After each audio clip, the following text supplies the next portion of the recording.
everyone, and welcome to Grip Locked, Foundation Disc Golf's weekly podcast. I'm Hunter, joined as always by Trevor and Konner. What up?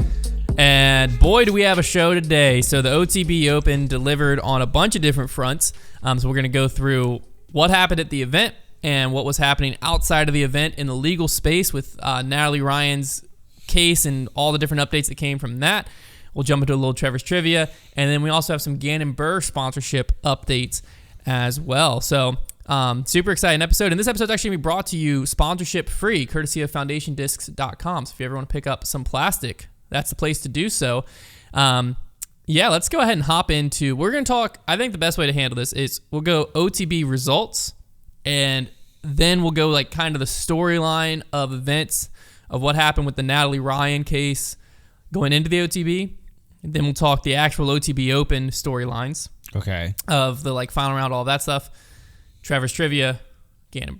I think that's probably the way to do it. So on FPO, we had Paige Pierce taking it down. Which this is fascinating. She somebody knew that was coming. You did. Now I wouldn't say we'll talk about this later. Excuse me? I don't think that Paige Pierce did it the way you expected her to. What was that supposed to mean, bro?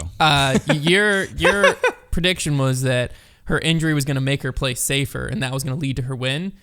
I don't see a lot of bogeys on that scorecard. She was playing pain free out there, is what she was saying, and so she was basically saying that it was allowing her throw like normal, throwing as hard. So let's not dig too much into my take. So Trevor, you were pretty much wrong. Let's just take the end value, which was that she would win. Every single take I had on the preview show was wrong, so I got to win where I can right now. Okay, Owen Scoggins came in second, Emily Beach came in third, and on MPO we had Daddy Emerson Keith taking down his first ever Pro Tour win. Gannon Burr coming in second, which actually I might have nailed that. Nope, I said he'd come in third. And Isaac Robinson, Cole Redalin, and Aaron Gossage in a three-way tie for third. So, last week on the podcast, we didn't really know what was going to happen. We just reminded you that the OTB Open was the key factor in Natalie Ryan's case, and it was coming up the upcoming weekend. That was pretty much all we said last week. That was all we knew. Shortly following our podcast, Natalie Ryan and her team of lawyers basically filed for an emergency, quote unquote, I forget the exact legal jargon, but a temporary restraining order on the Pro Tours and the PDGA that would allow her to play in the OTB Open. And on May 11th, a California judge ruled in favor of Natalie Ryan, allowing her to compete in the OTB Open this past weekend. So essentially, Federal District Court, this is from an Ultiworld article, Federal District Court in California today granted Natalie Ryan's motion for a temporary restraining order against the new eligibility policy from the Disc Golf Pro Tour and the Professional Disc Golf Association, paving the way for Natalie Ryan to play at this weekend's DGPT event, the OTB Open in Stockton, California. Ryan has registered on Disc Golf Scene, is listed as registered on the PGA event page. The victory comes for Ryan after a Wednesday court hearing, and the Pro Tour has already filed its notice of appeal within the Ninth Circuit Court of Appeals. So that was Wednesday. The event started on Friday, I do believe. And the first round Natalie Ryan played was in contention, one stroke off of the lead. Mm-hmm. Now, during all of that part, this document came out that was it was called the Stockton Declaration of Women's Professional Disc Golfers. The Stockton Declaration of Women's Professional Disc Golfers for Women's Rights and Protection of the Women's Category in Our Sport. You can find this in the public records, also posted over on Reddit. I'll just read you the opening paragraph. There's a lot more context and everything in it. The fascinating part is the signatures that are on it, so we'll get to that in a second. So, we, the undersigned female members of the Disc Golf Pro Tour, recognizing that the rights of women in sport are under attack, understanding the entry of males into the female category of our sport that's a big word, antithetical to fair competition, and only recently informed of a lawsuit threatening entry of a male competitor into women's category of the Stockton OTB Open, do hereby join together to declare and defend the rights of women in disc golf. And then it goes on to farther expound upon that over about 2.5 pages worth. And then it was signed by 33 FPO players. Now, mind you, a pretty typical Pro Tour FPO field is about 36. Yeah. 36 to 40. Yeah. 40 is starting to get to a big FPO field. And these names, you won't be like, who was that? You're going to recognize most of them. You know, I'm going to just read you all 33. These are the 33 women that signed their names to this. And this has been identified, I believe. So this was posted on Reddit, is where I got this picture from that identifies the signatures. I believe they said that this was from Charlie Eisenhood at Ultiworld. The majority of them are pretty obvious that this is who's signing. Some of them, you would have to do some research. So the names that are listed next to it, I haven't personally verified. So just keep that in mind. But most of the key ones, the big names, pretty obvious it's their signature. Well, you can line them up with like signatures. It's not too hard to find their signature. Yeah. I'm just saying. Tour Series disc. In case someone, I haven't seen anyone come out and say, "Hey, my name's being attributed to this. I didn't sign that." True. Yes. So I'm just saying, in case that happened and I haven't seen that. Yeah. But they all seem to check out. So Katrina Allen, Alexis Mandujano, Deanne Carey, Alexandra Von Stade, Carolina Halstead, Emily Beach, Hannah Wynn, Jennifer Allen, Jessica Weiss, Kat Murch, Sarah Hokum, Vanessa Van Dyken, Callie McMorrin, Caroline Henderson, Ellen Widboom, Evelina Solonen, Sarah Gilpin, Christine King, Lisa Fakis, Lydia Cochran, Likey Lawrenson, Ruby Reyes, Stacey Haas, Stacey Ronsley, Alyssa Tiger Borth, Kona Montgomery, Kristen Tatar, Henna Blomroos, Jenny Umsteed, Katie Tati, Macy Valadiaz, Rebecca Cox, and Valerie Mandujano. So a big portion of the top half of the FPO field is on here. Some notable missing names. Well, the key notable missing name, Paige Pierce, which we've seen Paige post in basically opposition to this previously. So why I think this was a key document is we've heard some of these names, Katrina Allen, I believe, being one, Sarah Hokum being one, that have spoken out how they feel their opinion before. But one of the big storylines kind of surrounding this whole thing, end of last year, beginning of this year, was the majority of voices in disc golf, because the majority of players in disc golf have been male, and something that I know Brody said the same. I know most of us have said the same thing of like, at the end of the day, like really the FPO players, where do they stand on it? Like, how do they feel about the whole thing? It's their livelihood. That's one of the big things. There's kind of two factors here. One is the science. Is there actually an advantage? Which the PDGA back in December, January range, whatever science they attributed to said, yes, there is an advantage. Here's the new guidelines. The other question mark was, how does the FPO field feel? Now we know this is, in my opinion, the majority of FPO field. Yeah. Of current touring FPO field. Obviously, this doesn't speak for local demographics, which that was really the only people we were hearing from previously. Anyone who was standing up against this publicly, it was a lot of like local FPO players. Not that their opinion doesn't matter, but you want to hear from the players who are doing this for their living out on tour. Right. This is from my point of view, the first time we've seen a lot of these players' names attributed to, hey, this is how I feel about it. Yeah. And signing your name to it, again, you can read the whole article, but signing your name to it, you're at least okay being associated with every word on that page. Yeah. And there was some pretty explicit against or siding with the Pro Tour and PDGA language in that document. So pretty explicit 33 players standing up against it. This movement also bled over onto the course. And the way it bled over onto the course at the OTB Open, I'm okay with. Previously, Natalie Ryan had played and won an event, I believe it was in Colorado. Yeah. Not cool what happened to that event. I don't think it was a disc golfer. I'm pretty sure it was outside activists that got wind. That's what it seemed like. Yeah, got wind and was just doing it for publicity. Yeah. Absolute jerk move, rolled up, and I'm not even going to say basically what they were saying, but just straight up bullying for the sake of bullying. You're not making any difference doing that. They were being very loud, very rude, and it seemed like as soon as it started, they were immediately confronted by disc golfers saying, "Hey, get the heck out of here." Well, they were coming. I think a big problem was they were coming after the player. Yes, absolutely. Who was just following the rules that were. That's what we've said on this podcast time and time again. You can't get mad at a player who's playing by the rules. Yeah. And so if you're upset that Natalie Ryan previously, we'll keep talking about the OTB Open in a second, previously was able to play and win an A-tier, you have every right to be upset about that. But Natalie Ryan had every right to play and win that A-tier. So if you're upset about that, you don't come after the player. You can, make your opinion heard to the PDGA. You can make your opinion heard to whoever, the Pro Tour, whatever. The Pro Tour won't really help with an A tier. Really, it's just the PDGA. You can make your opinion heard there. That's the way you ignite change. You don't ignite change by coming after a player who's playing by and winning by the rules that they're granted. I will say, obviously, I don't ever condone bullying or personal attacks or anything, but it does get a little bit trickier when said player is the one trying to change the rules. Yeah, we'll talk about now we're getting into a different territory. Change I was saying that was the Colorado. Previously. Yeah. But now it's getting trickier. But this is where things start to get interesting. So, California judge leading up to OTB Open rules in favor.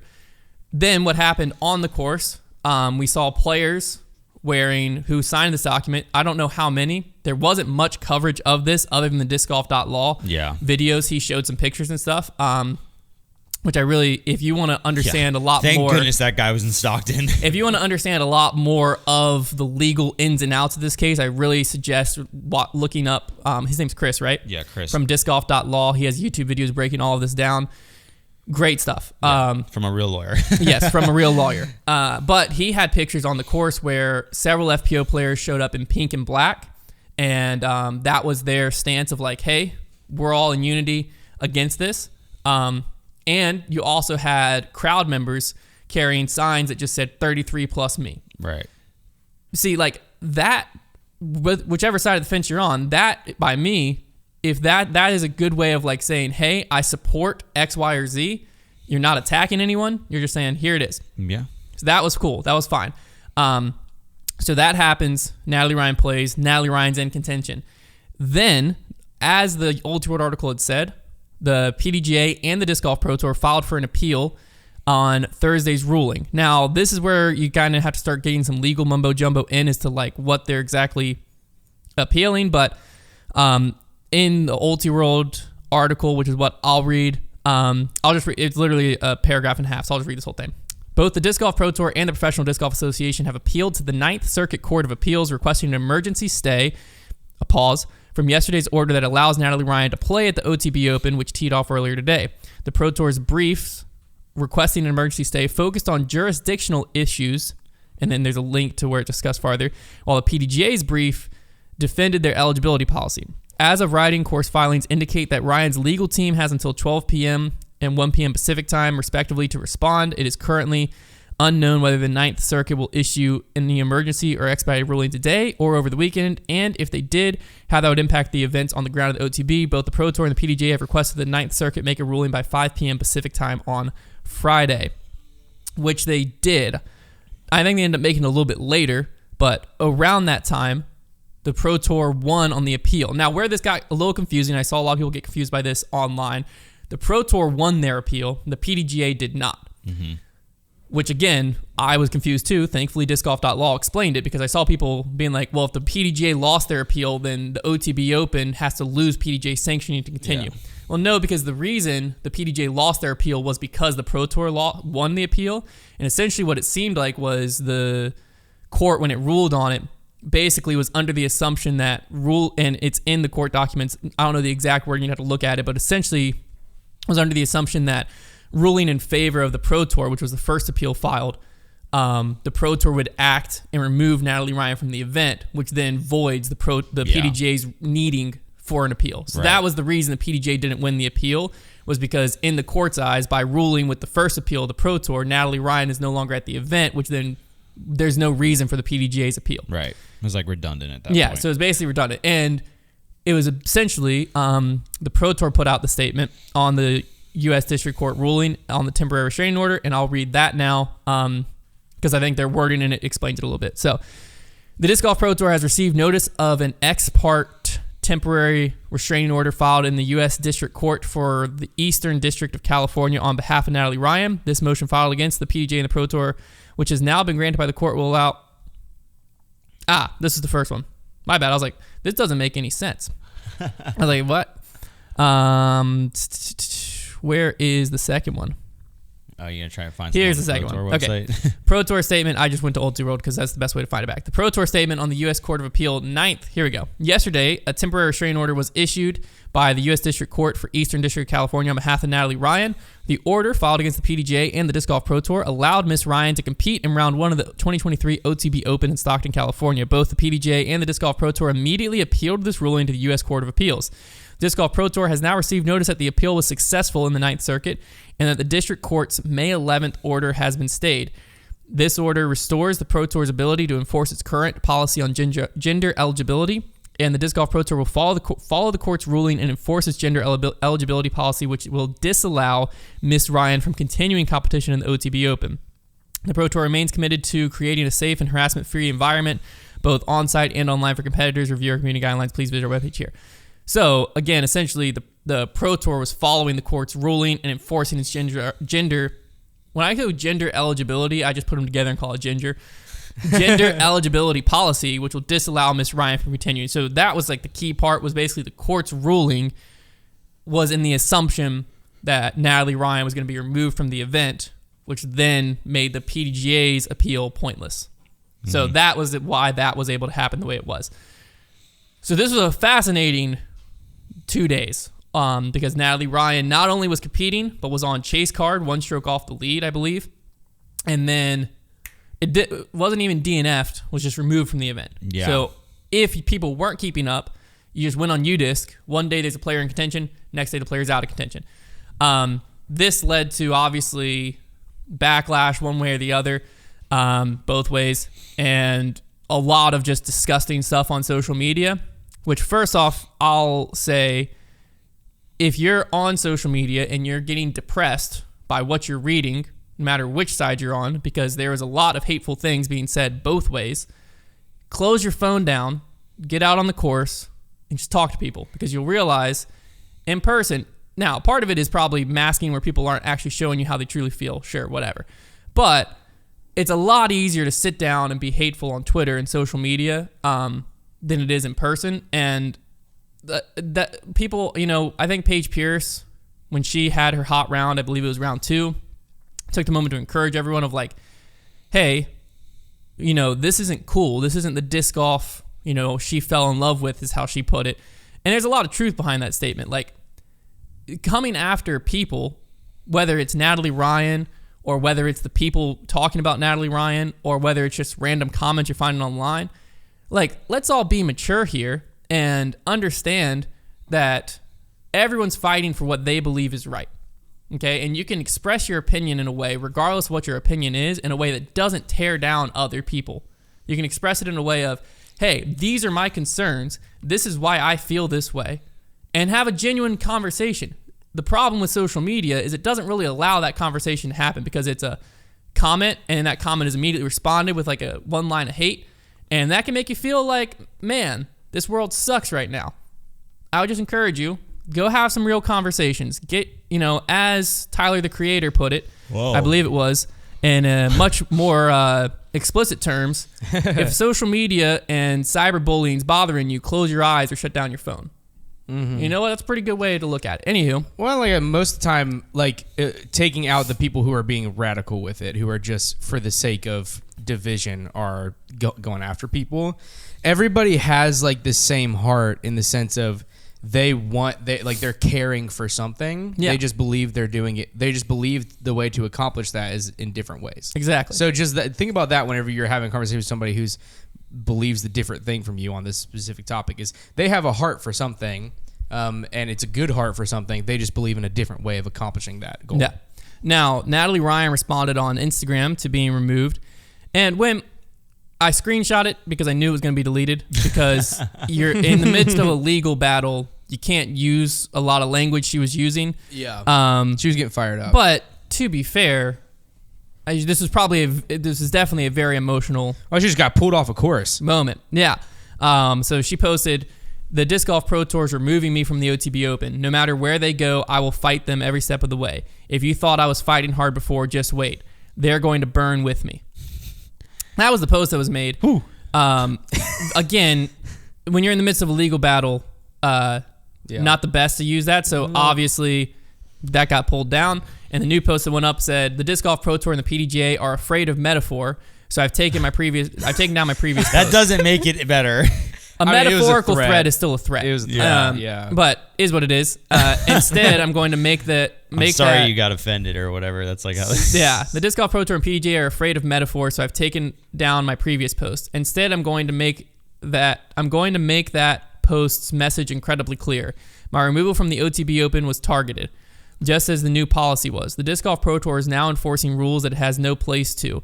They have only done this to hurt me. I will continue to litigate until justice is achieved. I find that. I will use this pain to make sure nobody else ever has to experience it. I find that an interesting argument, the targeting argument, because it's really easy to argue that when you are the only one. Well, not the only one. There's been other transgender individuals playing. But they're one in contention. But yeah, like, you know, it feels that way. But like new rules are made or policies are made a lot of times as a reaction to circumstances that happen. Like, for instance, obviously way off example, but like if something happened in our office where,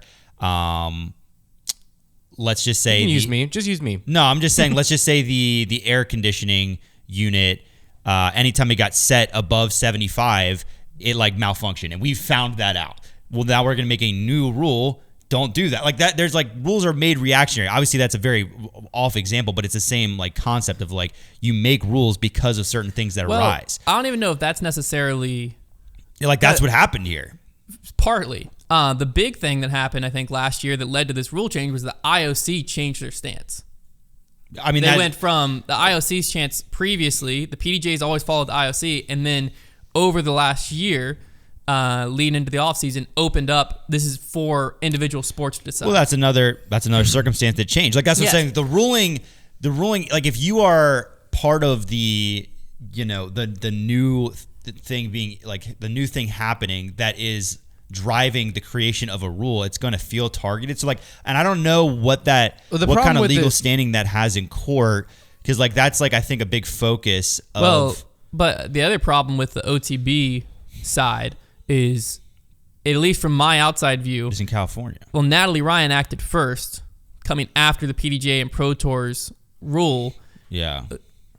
Within the grand scheme of this case, the PDGA and the Pro Tour had no choice but to file an appeal against it. Yeah. Because if the PDGA and Pro Tour just rolled over on it here, I think it strengthens Natalie Ryan's case in the grander scheme against them. But for this weekend, I can understand where all of it, if you're the person in those shoes, it all feels very targeted, feels very personal. Especially when you have people turning up to bully you, like now that stuff is personal, right? But that's what I'm saying. Like that's case, but in relation to the OTB Open, the PDGA and the Pro Tour did what they just responded to someone coming after their policy with an appeal. And they won the appeal, and they reinforced their policy. And I'm just curious to see how this all develops at this point, because like so far, I think people are kind of getting caught up in everything, but like this all happened just because of the laws in the state of California are different.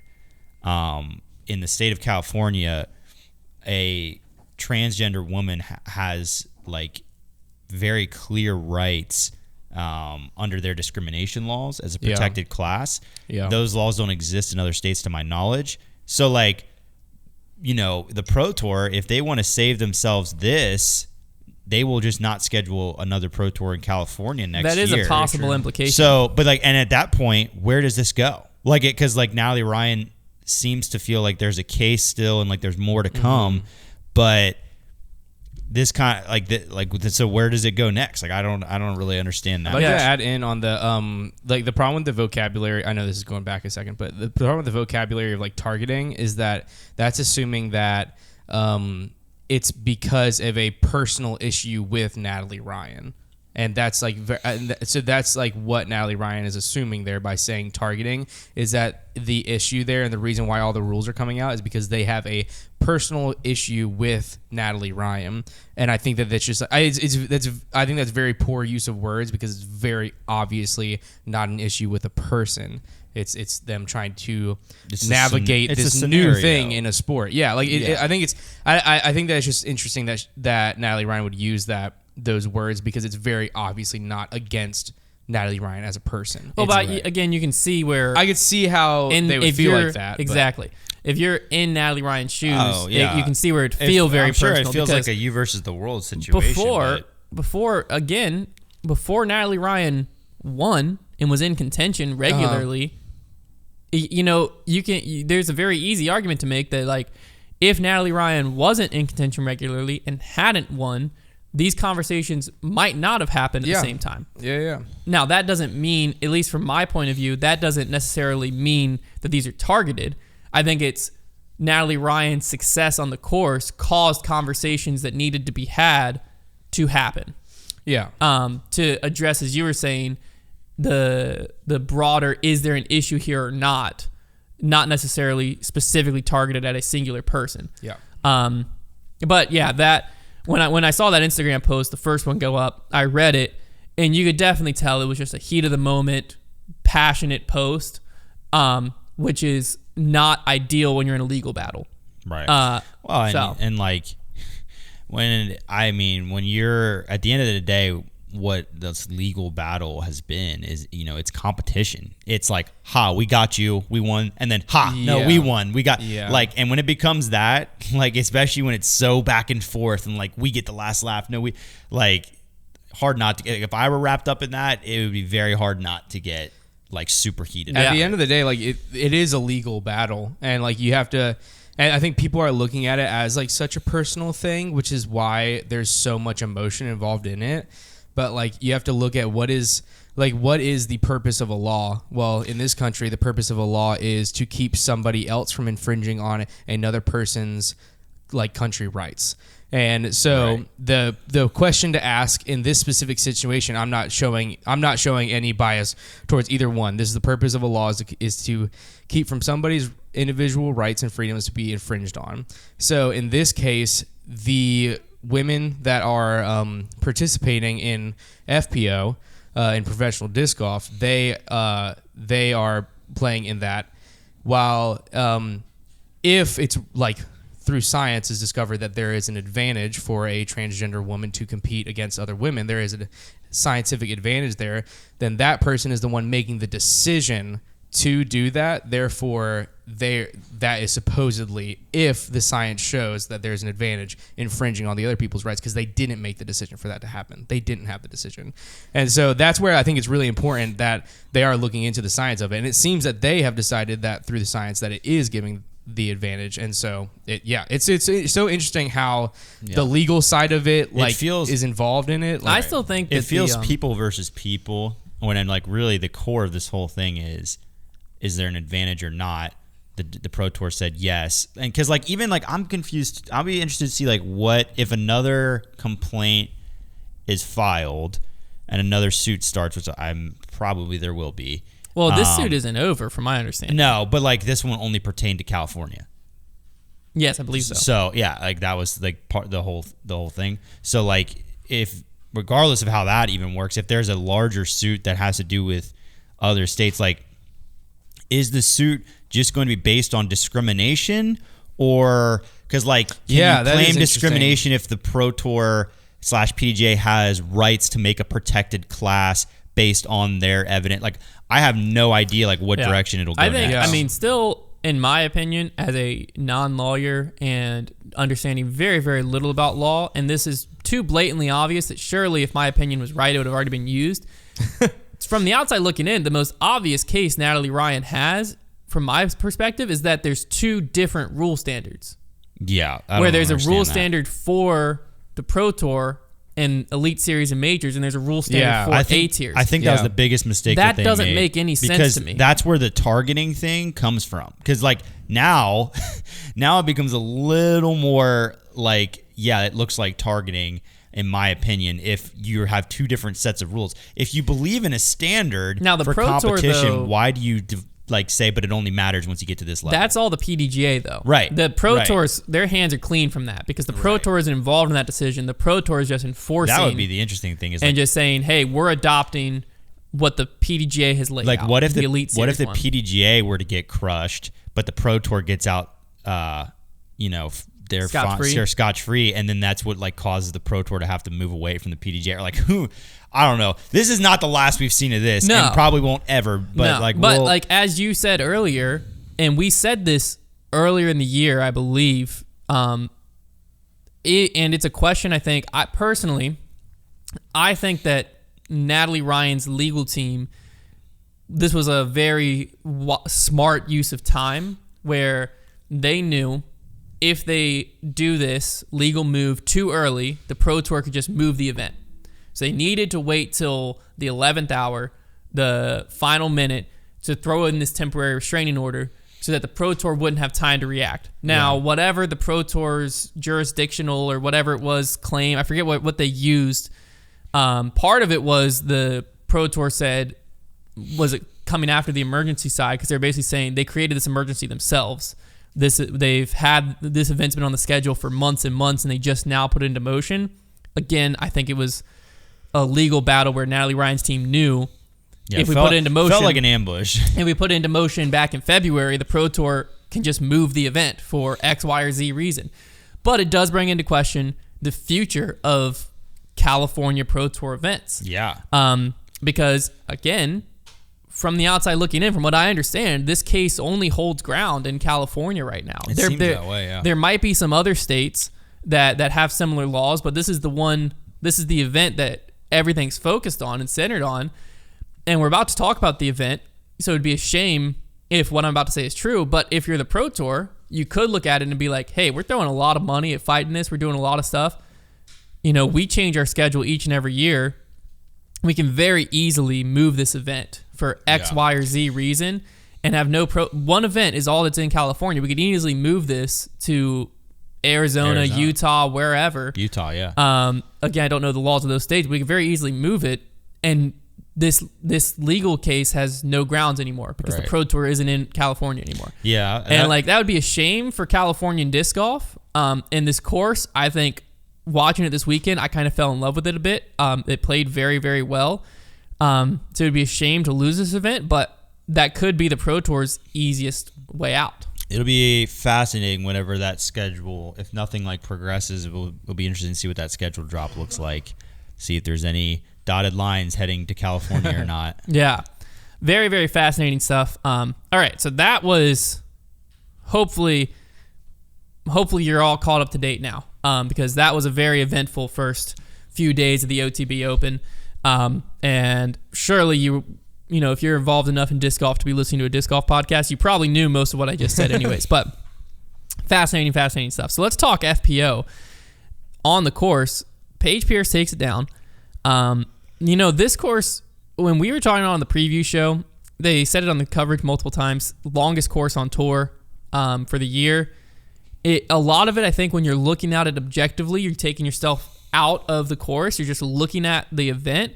It felt very much going into it like this is going to be a bomber's course. This is going to be a thrower's course. We were talking about, Ella Hansen, Holland Handley, Katrina Allen, Haley King, players with distance. This is their event. Mm-hmm. That's not how this course played at all.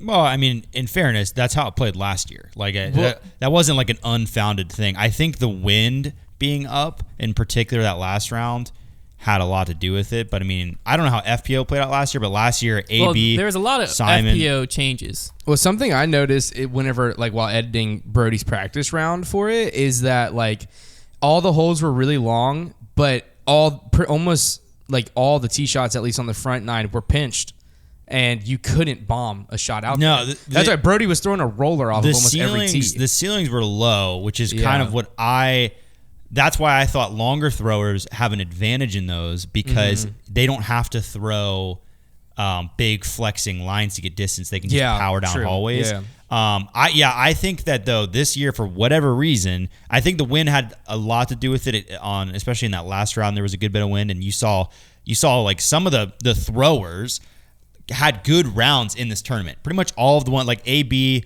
Even Eagle, before he fell off the face of the planet, had a good round. I think the first round. Mm-hmm. You saw a lot of them. They were able to play that course well, but some really bad decisions on a course that punishes bad course management, because I think that's what this turned into, was a course management type of event. Those guys, some of them really got in trouble. from watching FPO, which is why it's no shocker to see Isaac Robinson that high up, Yes. because he can manage a course. Well, what I'm wondering, and it seemed like this on FPO, and I feel like it seemed like this on MPO. It's a little harder to tell because the distance gap isn't huge, but on FPO, you know, the distance gap from Owen Scoggins to Holland Hanley or Ella Hansen's pretty big. What it seemed though was a lot of the trouble. If you didn't throw super, super far, you almost didn't have to worry about it. Like a lot of it was like, your drive has to go X amount of feet to bring in this OB, or else it's getting brought in on your second shot. But your drive is like going to be safe because like you're able to power it. Like, you know, Owen Scoggins, there were several times where she wasn't going over the water on her drive or whatever because she knew I don't have the distance to get there. So instead, she's playing, I'm just lay up because it's not even an option for me to bring that water into play. Yeah. Whereas other players, it was an option to bring that water into play. So I think it's almost the reason it kind of went away from a thrower's course this year, and I'd be curious to go back and watch last year to see if this was true, was it was almost like if you were a distance thrower, then there was more trouble brought in on long shots versus if you were a course management, pull the reins back, you were never even worried about that OB. Well, that's what it felt like. That's the beauty of a course. Like, this is why we always advocate for courses that require you to make choices and there's trouble. Because when you have trouble like this, it's the beautiful thing of like, you can have somebody like Gannon go out there and take an 8 one day and then the next day rattle off 10 birdies in a row. Like, if you're on, like, I do believe that, you know, if some of those further throwers would have been on, like really on, then yeah, they could have shredded out there. But throwing a little bit of wind and you know, things get difficult. But yeah, that's why I like this course. I like the idea that there is plenty of separation. We saw jumps all over the leaderboard, people flinging themselves up and down the leaderboard. I mean, if you just look at... Katrina Allen took an 11 on hole 17. And I think Paige pretty much went wire to wire, if I correct me if I'm wrong. More or less, But if you look at like Emerson's rounds, I think he went like 7-12-4 or 4-12-7 or something for like his 3 rounds, which is... like, that's pretty unheard of for a tournament. Was it 4-12-7? 4-12-7. So, like, that is not something we've seen a lot this year. A winner of a tournament have very different looking rounds. I feel like we get a pretty consistent, like, 10-10-10. Or maybe Paige went 7-12-6. So, like, okay, a little bit there. But, yeah, like, I think that's really refreshing to see a course where you can go out like Emerson, slow start, but then you can pick up strokes on the field. Like, that's still possible to do because guys at the top can just find trouble. There is trouble to be found out there. Yeah. So that's why I will always side with a course like this, you know, versus one that's just all gas, no brakes. It's just, I would almost call it like, it's just like there's little thought to some courses. You always throw the same shot. There's only one thing to do, whereas there's so many different ways to attack a course like this. So many different options too, like off of tees, so many different choices you can make. And I think that's just more entertaining golf. You get surprised so much more during coverage. Yeah. Like Emerson on the last day on 17, that's the one with the water like right next to the basket. He decides to go forehand, and they're like, oh, he's going to take it all the way wide of the tree, and then he flexes it right of the tree. Like, there's so many different choices to be made that provide, it makes it interesting and fresh, and it's never over till it's over. You know, hole 18 was even tough. So yeah, I was a big fan. When I watch this, and people are gonna hate this take, but when I watch this style of golf where there are still trees and there's like fun OB, like there's cool water incorporation, and that course is just a fun layout, it looks like. That to me looks like what the future of disc golf is. Absolutely. That's what it looks like, and people are going to hate that. That's fine. But that's just what I believe. I fully agree. I think this weekend, because it brought in a lot of challenges that Woods brings in. Yeah. And I don't mean it has to take place on a golf course. This can exist elsewhere. I'm just saying. But what it does was it was thought out to where, like Trevor was saying, where you players had to think, and I think that is what golf is. Like, that is the sport of golf, is not let's chuck it as hard as I can. That should give me like a 40-footer, but if I mess up, I'm gonna have a 100-foot chip up shot, tap out, and walk away. That's not how this sport. That's not the future of this sport. The future of this sport comes in this scenario where even with Paige Pierce, because I want to talk about Paige's performance. Coming into the final round, I think she had a 4-stroke lead, if I'm not mistaken, on Ella Hansen, I believe, was in second. It didn't feel over. It didn't feel over until, probably by like hole 9, it felt pretty over. But because you knew there was so much trouble to be had out there. Yeah. And even down the stretch, I mean, like I just said, you had Katrina Allen, who would have been at 15 under, taking 11 on hole 17. After taking a double on 16, she went 2 over, 7 over on 2 holes, 9 strokes. If Paige Pierce did that, she would have lost by 5 to Owen Scoggins. Right. Like, those possibilities were out there. You even, to the MPO side, you had Emerson Keith on 18 through a great drive, and he needed to double bogey to bring, I believe it was Gannon Burback in. You had Gannon in the clubhouse, Gossage back a few strokes, and Emerson with just a few to play. But that was never over. It was never over. Never over until Emerson's drive on 18 landed in bounds. Like at that point, it was over. But I mean, it just kept it very interesting. Yeah, it was very, very fascinating all the way down the stretch. And Paige Pierce, I was impressed with this weekend. She was back from her injury. There was a big question mark surrounding her injury going into the weekend as to, is she 100%? Is this something that she should be playing in, was a question I was asking, or is she pushing herself too much? And by the time she got to like round 1, it seemed as though she was like, no, like I'm playing pain-free right now. Like it seemed like she was back to her normal self, and she put on an impressive performance.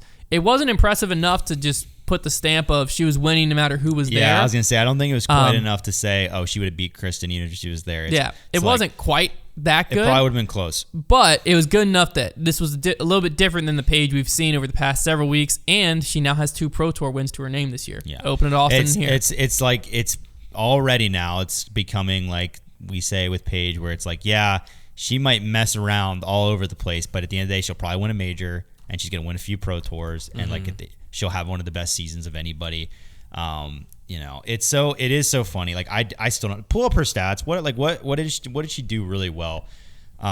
If anything, like in particular. All right, let's click on Paige Pierce how'd she putt? OTB Open 2023 for the entire event, I believe is what this is. Not leading the field in anything. Nothing crazy. Just pretty all around. She putted well, 8th place. Yeah, honestly, it's kind of surprising how low everything is. Well, I mean, that's like I'm saying in relation to the field, like her best stat is OB rate at 6, which is an important one. And she had 22 OB strokes. It looks like. Is that right? That's crazy. OTB Open 2023, 22 OB. What were like the leaders 6th. in OTB? There was like, or in OB strokes. Like there must have been some crazy ones. I mean, Paige. No, Paige only went OB 3 times, so I don't know what that even means. That's weird. When you click on her name, it said 23. Maybe it's like strokes gained or something. Maybe it must be a different stat. But let's see. So her best stat. Okay, whatever I was just looking at was a lie. You're looking at her season. That's what you were looking at. No, it said OTB Open. I think, but it was showing her season stats. This must be her season stats. Okay, that makes way more sense because I was like, what are we looking at here? Okay, because 23 OT. Okay, is this gonna give us no? All right, you're gonna have to look at the back. Just go back. Paige Pierce led the field in, see if anything, Circle 2 in regulation, 85%. She led the field there. That's a very important stat. There's an interesting stat. She was 0% scramble. I wonder if that just means she just didn't really have she had to. 90% fairway hits. So I would imagine she either hit the fairway or threw a B and got a bogey. Let's see. Anything else that was really impressive? She threw the disc well. She threw the disc well. Pretty much in fairway hits, she was 3rd. Gain tee to green, she was only behind Holland Hanley. Yeah. She basically just threw the disc well because putting and everything, nothing too impressive. I mean, she just did everything okay and gave herself a lot of Circle 2 chances and hit 1/4 of them at 25%. But she just kind of just did everything fine. She didn't do anything incredibly well. There wasn't like this is the stat that that's wanted Paige's game, like just well rounded when it's at its best. Nothing like crazy that stands out, but just plays solid. Yeah, it's just going to be that question of like FPO just gets more and more confusing every week because it's like, oh, Kristen's just going to win every event. Oh, but Kristen's still human. Oh, now Paige is back? Question mark. Like, she just went back up to number 2 in the world on the UDisc rankings, and it's like I think I've just come to understand that Paige Pierce is just going to win like once every 3 events or so. Usually doesn't go back to back. And That's kind of the gist of it. Like in between, we'll come in like 30th once. Yeah. Like that seems to be what it is, and it's super confusing. I don't know, like because I can't even figure out what course sets up for her or any. Like I don't understand Paige Pierce. No. Well, I think part of it was the injury. It'll be interesting now that she's injury free, assuming that this continues on. What Paige we see. But yeah, no, I agree. It's been a very confusing season. This is also a very confusing MPO event. The lead card consisted of Emerson Keith, Aaron Gossage, Cole Redalin, and I believe, was it Jakub Simerod? Yeah, my boy. 4 players with a combined total of 0 Elite Series or major wins. Mm-hmm. When's the last time that happened? I think the Pro Tour told us, and it was a long time ago. Yeah. And no, I think it was the first time ever in Pro Tour history, other than the first Pro Tour event ever. Anyways, it was something crazy like that, but you never see it. Emerson Keith obviously ended up playing solid all weekend, took it down the event. And like we were saying, if you look at the leaderboard, the players that are in it, Emerson Keith, Isaac Robinson, those 2 in particular, I want to park on for a second. Both of those players are players that come into mind when we enter a Northwoods Black, when we enter a WR Jackson, when we enter these like placement tight courses. They didn't even come close to entering my mind. The other thing I thought was fascinating with Emerson only enters your mind. He never enters my mind. Yeah. Well, the other thing that was fascinating. You're always thinking about Emerson. Emerson, Cole Redalin, Aaron Gossage, Jakub Simerod, all eligible for dark horse picks. Yeah. Well, Aaron was mine. I know. I almost took down the big prize. Took down the 10. We won't even talk about my pick. It was bad. But fascinating leaderboard here. So I'm going to just kind of go through the top 10, and then we're going to scroll and find the names that you probably expect there that are missing. Emerson Keith wins. Gannon Burr second. Emerson winning, first time ever. Hasn't had the best season. Do you know who his last win was? NT or better? It's a sneaky, better? It's a sneaky little event. I didn't even realize he had won an NT because it said no Elite Series wins, which to me factored in. It was an event that made us believe he was going to do really well at another certain big event. And it was also an event that we were kind of annoyed existed.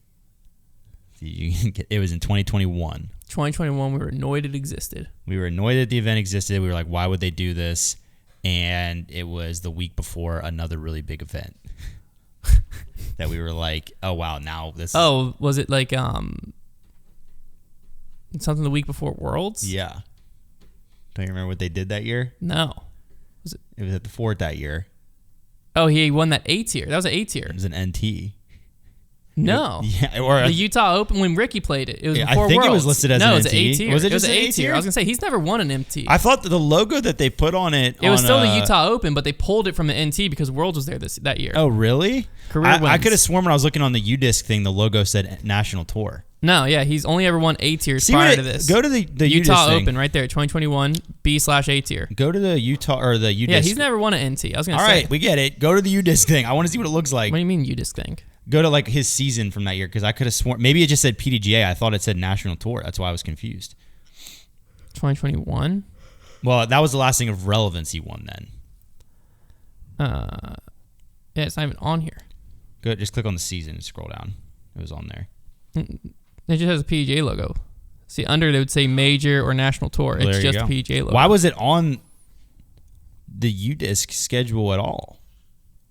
They must have just covered it. Super weird. Because that whole event was weird. It was that I forgot that thing existed. I didn't think that was an NT. Yeah, no, he's never won. Okay, back to Elite Series. Like I said, Elite Series does cover NTs. Thank goodness, because I was about to really wrap my mind in a knot if he had won an NT but had never won an Elite Series event. So no, yeah, he's never won anything other than A tiers, B tiers. He's won like 87 of them, but he's never won A tiers, B tiers. He almost won. He was like what, world's runner up? 2019. It wasn't runner up because Ricky stormed up, but he was in contention. Yeah, through it. Great win for him, but Emerson won, Gannon 2, Isaac Robinson, Cole Redalin, Aaron Gossage tied 3, AB, Calvin Heimberg, James Proctor, T6, Vino Makala 9th, and then you have Double G, Jake Hebenheimer, and Gavin Rathbun tied for 10th. Notable names you probably expect to be up there that weren't. Scrolling down, the first notable name, Austin Hannum. It's getting 23rd. You're going to scroll for a while. Chandler Kramer popped off at this event, ended up in 23rd, but let's get down here to the nitty-gritty. James Conrad was in 41st. Kyle Klein was in 41st. Gosh. Nate Sexton barely kept his cash streak alive. Shout out to him. Now, we're outside of cash now, And that's where you'll find Sir Simon Lizotte, Eagle McMahon, my dark horse pick, Chris Clemens, Nate Perkins. Sorry, meant to read Kevin Jones's name. Ezra Aderhold. Ezra Aderhold. So a lot of throwers is how I'll put that list. Well, and just some of the best players in the world. And some of the best players in the world. But yeah, I don't think anyone else down here is too shocking.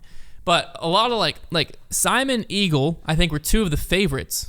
Yeah, coming into the week. We both thought Eagle was going to win. I picked Eagle to win. Same. Trevor picked Eagle to win, and the entire Statmando team on Instagram picked Eagle to win. 4 of them.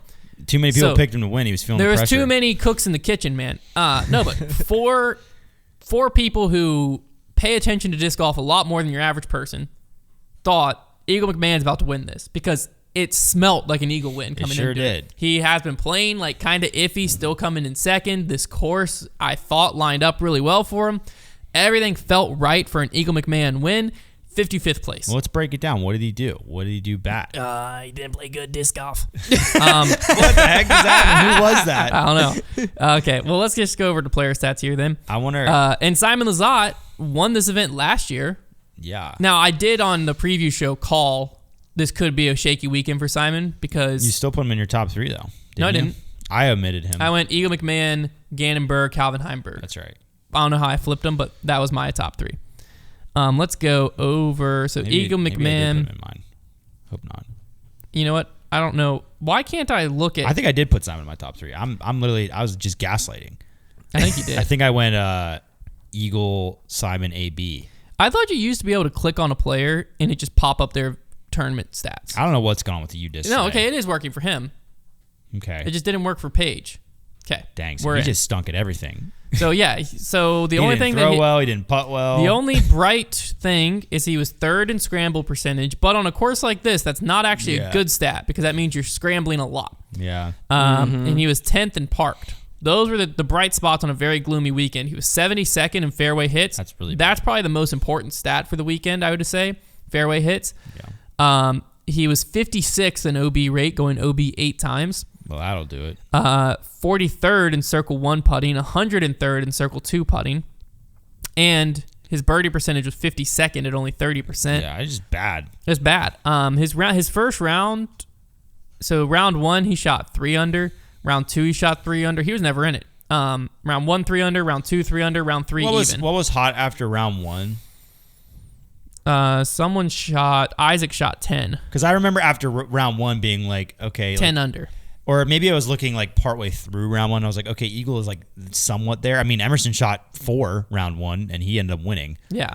But yeah, I mean, after round 2, it was like people separated themselves. Mm-hmm. Yeah. It was a very interesting weekend and it was a very exciting weekend. Disc golf. I really think that what it was this course was just designed in a way that required you to really think about your shots, really pick your spots that you wanted to be. And I think that the reason some of the throwers struggled was I really think that the course layout, some of the OB just wasn't on your mind unless you threw a lot farther than, say, an Emerson Key threw. And Emerson, props to him. 12 under, I believe that was the course record. Gannon Burr had a shot at it the final day, but Emerson shot a 12 under round 2. Gannon freaking birdied 9 through 17 to put pressure on him, and then unfortunately bogeyed 18 with a pretty bonehead decision. I'll just say this much: Gannon on 18. This event should have, like, in almost most scenarios, if you give Gannon Burr like 250 to 300 feet or whatever he had left, he may have had a little more than that. And he always does get up and down, and it's pretty wide open. And in this scenario, he could have ended up in a playoff. Yeah. Well, I don't. Did Emerson lay up? Emerson laid up. So like Emerson could have won on 18, but in any case, put on a heck of a lot more pressure. He is standing there, and now after he threw the shot, he walked back and said something about a tailwind, and he thought he threw it perfect. But all I saw on the screen was the flags moving right to left. They were just blowing hard left. Like it looked like a huge right to left. And then he decided to throw a knifing hyzer, like straight up and down. And shocker, it got annihilated by the wind and shoved left out of bounds and didn't make. And like I was just thinking to myself, disc golf wind 101. Well, it's one thing to like be like, okay, the right to left, I'm going to use that to my advantage. But he didn't have to throw a hyzer. I think he might have got caught on the idea that he had a hyzer. But like, I mean, I feel like Gannon just put a putter in his hand. I'm betting he didn't. I'm betting he was feeling a different wind than was by the basket. I think so. I think he thought it was tail, and he was because he left it short left. Yeah, he said he thought it was perfect, so that would mean he probably thought it was a tail that was going to carry him. I wasn't even there, and I just saw the flags up there by the basket all going left. Like, I don't know. But I just feel like you put a putter or a mid in that guy's hand, and there's no way he doesn't get up and down there. And it could have been a more interesting finish there. Now, but either way, Emerson threw a lot of excellent shots. Yes. His save on 16 in particular was excellent. The putt was so clutch. He hit a super early tree, practically first tree, and kept his composure and didn't do anything stupid and made his par. That right there. He had Ricky's caddy on his bag. Something to think about. Yeah, caddies. There's a lot of players out there. I was thinking to myself, they might need somebody to help them out with shot selection. A caddy's very crucial in a course like this. I think people have the wrong idea about caddies. We're gonna probably talk about this on debate night. But I think people have the wrong idea about caddies. People think to themselves, and maybe this is how a lot of disc golfers think, nobody knows more about my game and how to play disc golf than me. I'm one of the best players in the world, which is true. The reason you have a caddy is to talk you out of doing something out of character. They are there to say, no, this is what you would do. This is what you want to do. This is what you're good at. You are caught up in the emotion now. It's also another set of eyes that Gannon did have a caddy. Not saying anything against Gannon's caddy, but it's a better chance if you have a caddy versus don't to point things out. That'd be like, hey, no, look up there, look at the flags. It's somebody to talk the shot through. And you can still at the end of the day... You can also bounce ideas off. Yeah, and you can still at the end of the day say, no, this is what I like, and that caddy is going to in my experience, the only time I've had quote-unquote caddies is during my break challenges. But what'll end up happening is if I pick up a hex and y'all try talking me off of the hex, if I end up going with that hex, I am far more confident in it because I've just validated to myself why I need to throw this shot. Yeah, that makes sense. So like I'm like I want to throw this, and then y'all are like, but blah blah blah blah, and I like if I'm able to rebuttal if you can convince us, then if I can rebuttal every reason why not to throw it, then I'm like, no, this is definitely the shot now. Right? Yeah. Or sometimes I'll pick it up and you're like, what are you doing? And I'm like, what do you mean? You're like, well, what if that flips over? There's a headwind. I'm like, I didn't even think of that. Good point. I think some players just don't necessarily understand how valuable that can be to have somebody be like, hey, have you thought about this? Or like, isn't this like typically where you would throw this shot? Like, what do you think about this? Like, that can be very valuable. Now, I understand also like the idea of getting a consistent caddy who you can pay. It's a nightmare. It's not really realistic. But I'm just saying, like, there are certain events like this where I feel like, wow, there are a lot of opportunities there where a caddy could help somebody out. And final thing about the OTB Open, Nate Doss was getting a lot of just flack on social media, and I didn't feel it was really deserved. He always gets it crushed. But he called out Gannon Burr's shot selection. Basically, the second left his hand, saying that was a terrible shot selection. I don't know what he's doing there, and he was right. I thought so too.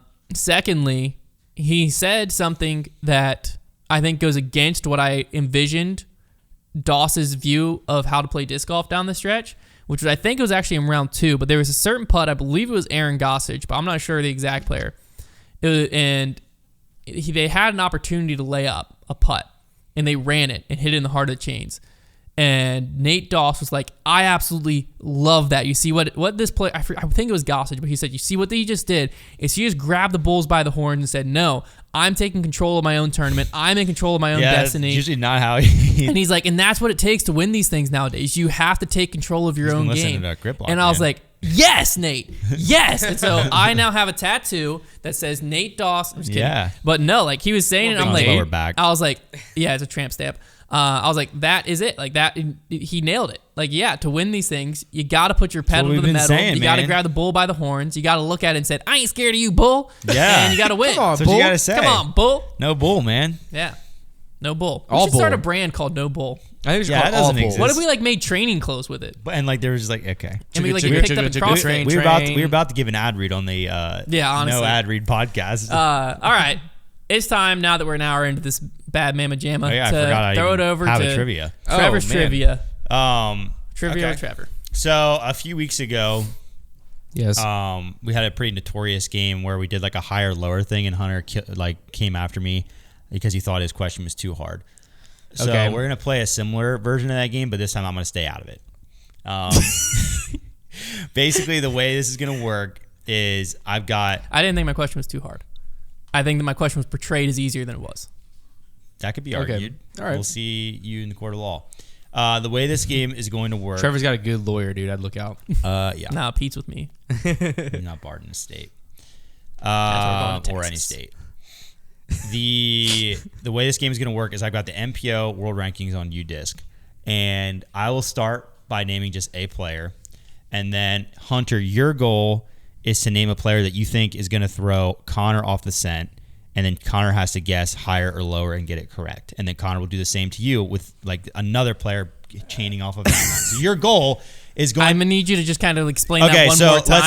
let's say I start. I fully understand it, but Konner, like, Let's why don't you say- explain it like there's a 5-year-old? I would say Mason Ford, Uh-huh. who is ranked 30th. Okay. And then your goal would be to try to name somebody really close to Mason Ford. Probably that'd be your strategy, or somebody you think is like Oh, actually gosh. ranked. And then Konner has to say higher or lower and get it correct. Oh, so I'm throwing out the player that is higher or lower. Konner's just saying higher or lower. Yes, and Then I understand And then now. Konner will do the same thing with that next player. What I chaining was onto first another. I'd be picturing so was that bad at this what I was game. first picturing was you were going to say have Mason 50-50 Ford, shots. and I I think had to name a I love player. that. I love the game. I think it's a great I game. thought I was like trying to trick Konner into saying the player I said, and then be like, "Ha, gotcha." I understand now. Okay. So I'll start with the player, and give the ranking. Who's and then, going first? Konner, you can go. You can name a player first for Hunter. I'm naming a player first. Okay. So I'm gonna start with Andrew Marweed, who is ranked 38th. I like that you say where they're ranked, Well, I would have to. because if you just say Andrew Yeah. Marweed, that means nothing to me. Yeah, I say I have to give you at least. I could have just said a number. I didn't have to use a player, I guess, but No, I like having a player tied to it. gives you a little scale. It gives you a little context. Yeah. Andrew Marweed. Give me a second. Okay. All right. I just know I'm going to say one and it's going to sound Well, so you dumb. can't mess You up can't on mess this up. part. I can't On mess this up part, on you- this part, guys. You can't. I'm going to go. You could say Ricky Wysocki, and you'd still be right. I'm going to go Greg Barsby. Ooh, It's a great one. that's Thank a you. great one. It's terrifying. Higher. That is correct. Good job, Hunter. 34th. He is 47th. I lost. Huh? I lost by my perception of the game. He was saying higher as in Oh. Oh. Well, you shouldn't. that have was given good yourself integrity. away. That was good integrity. Well, no, I just that's how I perceived the perceived game what you were saying was as well. Okay, higher yes. ranked was like first. I was thinking the same thing. Let's run the game one more time since it ended very quickly. And this time, if you say higher, you mean oh, higher. it's over. I thought we were getting points. No, that would have been over. Okay. Okay. You mean this time it is higher number. Higher Like, number. just think in the scale of numbers, higher or lower. All right.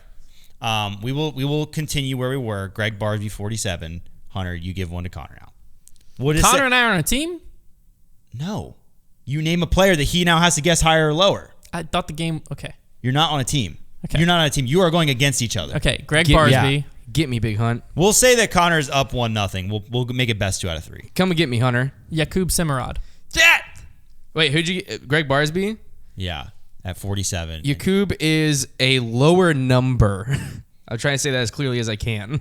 That is wrong. Oh! 48? I can't. But he's in 48. I saw it on the Pro Tour cover. Which also I can't believe. I would have said lower really- in a heartbeat. yeah. I would have said lower in a heartbeat. I saw it on the Pro Tour cover. Well, Dang. this game hasn't. I gone thought- far. I felt really All right, well, confident it's about that tied one. 1-1. We'll just keep going and see if we can make it more than one in. You only have a 50-50 shot. I thought we were just gonna like play to like 5 or something. Well, it's pretty much what's happening right now, anyways. This is the tiebreaker. See if we can make it more than one in. All right, let's do it. So we're starting with Yakub Semerad at 48. Konner, you give Hunter a player. I can't believe he's that far up there. I would have for sure. There are a lot of players that surprise me where they are in the rankings. Silas Schultz. Ooh. To Yakub Semerad. Yeah. And so I think that he's better in the world ranking. So I say lower. That would be lower. Lower. That is correct. He's 37th. I'll say he popped up. Now you can give it Quite a back to Konner. We finally have a rally going. See, this is where I intended to happen. I just like so scared. Oh, to so I pick get back to somebody Konner. that's- So Yeah. now Silas Schultz was what? 37. See, now I'm this is trying how to the pick one chain somewhat works. hard, but I'm not very good at. That was a knowing pretty where good they are. guess. I feel like it wasn't too bad. You've made all good guesses so far. Thank you. Both of you have. There's gonna be a 37. stupid one coming up. I can feel it. It depends where Chris Hunter's- Clemens. Chris Clemens. lower or higher. Then Silas Schultz. Silas Schultz. At 37. Higher. Wrong. Ah! Hunter's the winner.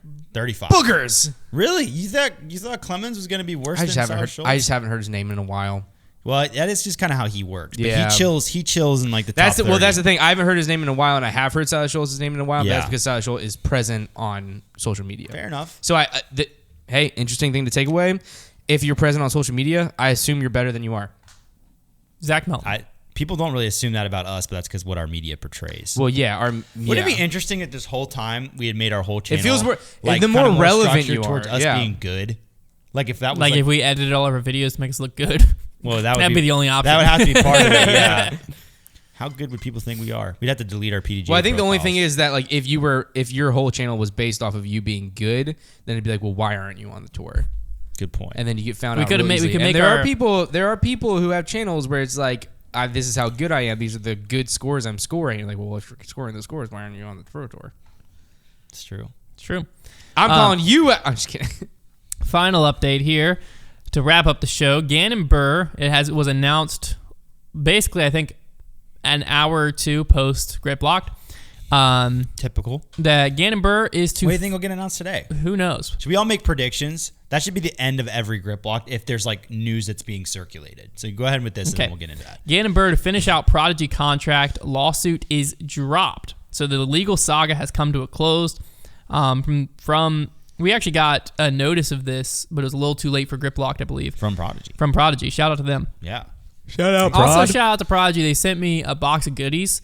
One of them is actually the Patreon giveaway this month. It's a Gannon Burr signed PA3, but there's also a bunch of other signed stuff we're going to be giving away on Instagram and Go YouTube for a pretty and penny stuff. these days. And they sent me one of the new feedbacks. It's in my bag Feels now. pretty good. Prodigy's loving have on you thrown Hunter. it yet? I have not, but I'm very excited. It's jelly time in the rest of the office because Hunter is getting loved by Prodigy right now. And I love it. I know it's Oh, awesome. man, Will Schuster, if you're listening to this right now, I was your fan from day one. So I don't. So really, was I. I played disc golf first. You did play disc golf first. So check But I probably found Shoestrick earlier into my disc golf career. Is the second day earlier Depends on when you just decided to start my disc golf career is. when you first threw a disc. When I first threw a disc, then I've Yeah. been playing disc golf longer than you. Frick. All right. But I didn't find Shoestrick before you. Because the first time I threw a disc, I was in like middle school. Swag.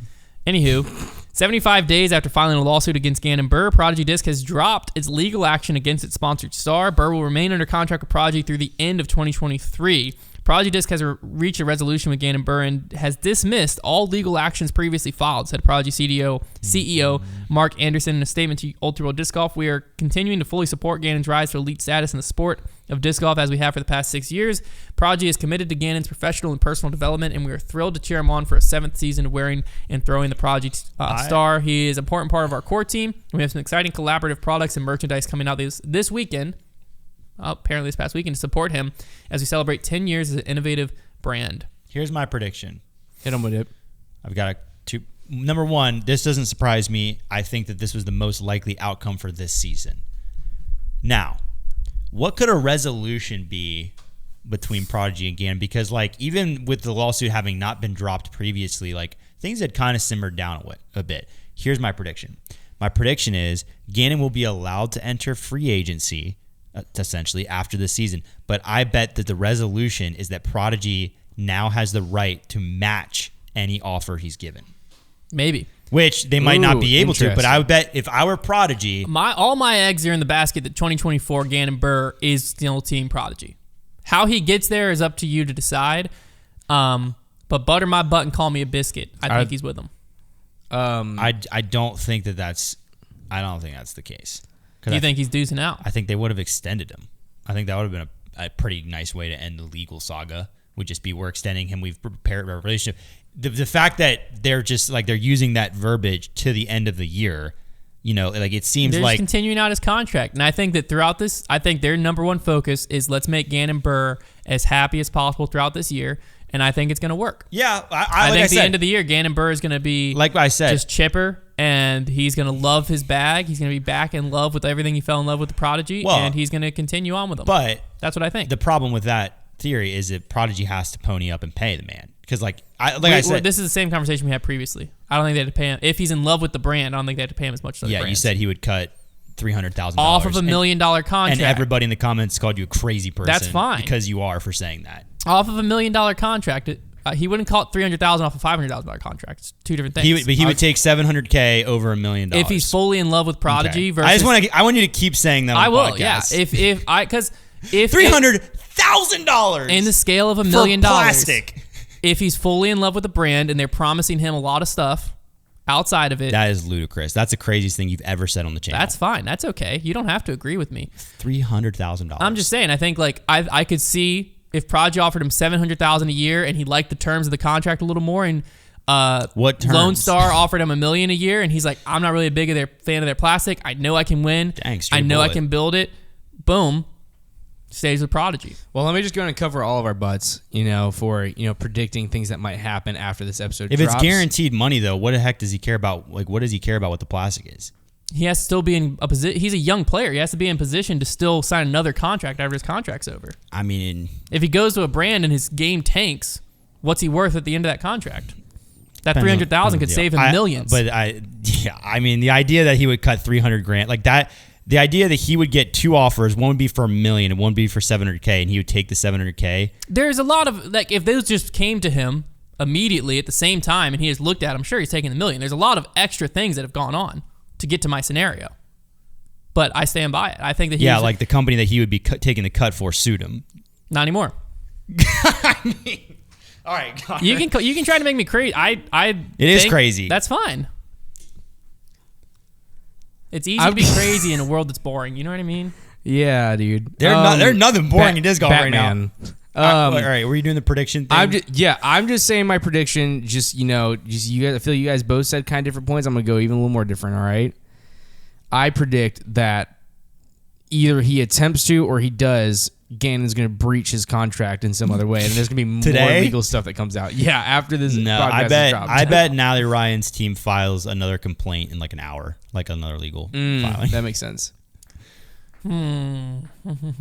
I'll say this right now: if we ever get confirmation of like that price cut scenario, I'll say this just to like make sure that I back myself up with more than just words. If that scenario ever gets confirmed to us, and Gannon, we know Gannon to some extent, if he would ever say that he took a $300K or more price cut to stay with Prodigy, you can destroy my car with C4. You know what, man? I won't even do that. Just the satisfaction of knowing I'm not crazy would be all I needed. You know what? I think I'll do your laundry for like a I don't year. want you to do my laundry. No? He doesn't want I'm good at it. He doesn't want your grimy hands near his laundry. No, but then I would have to bring my dirty laundry to work. No, I'll come get it. I'll pick it up. Full service. But then you gotta drop it back off. Like, I think it'd be easier for me to just do my own laundry. Really? Yeah. Full service. I'll do it at your house. It doesn't take long to do laundry. But then you're just at his house. Then you're just at my house. You know what? Well, if that happens, how about this? What? If that happens, you don't do my laundry. Deal? I wanted to do his laundry. I don't even have my prediction. This whole thing was just to trick him into me doing his laundry, man. I don't even have my prediction. You're just sitting in front of his TV, just like, I'm just waiting for the dryer to be done. Yeah, like, you guys mind if I like make some of these pizza rolls? Like, Trevor, please leave. Trevor, get out of my house. I don't have anywhere to go. This show's gone off the rails. Imagine trying. This is getting dangerously close to the banter. Yeah. Which, by the way, What's that? has a new YouTube channel at the Banter Pod. If you're a fan of the banter, you want to hear us talk about stuff that's not disc golf related, head over there and check it out. And I can't think of a prediction that's going to happen. That's okay. Well, we took two of the big ones. Well, yeah, just say something ridiculous. Say something ridiculous. I think. I was trying to say something ridiculous. I didn't realize it can be like something low key, like a new disc is going to drop or something. Well, it has to be something that we would cover. That's not low key. Innova's dropping new discs like every second. Yeah, these days. Well, if it was like a really big disc. Like the armadillo, like the super dillo, like a really big disc. You know what? Or like a rebranding. What? You can say a company's gonna rebrand. We'll go with the big disc storyline. I don't even know if we covered this. Okay. I think that Ultimate is going to name the Innova Makani as the new official disc of Ultimate. Oh wow, sick! Dang, I will say one thing I forgot to mention Makani. that just came not to the mind. Pulsar, the Makani. About the Emerson. I said what I said. One thing we forgot to mention about the Emerson story is that Lone Star is now an Elite Series champion. That's a big deal for a disc golf company to now have you're disvalidated as they can win a Pro Tour. That is true. Yeah, I will dog. say that. Shop LoneStarFoundation.com, ad-free podcast. See you next time.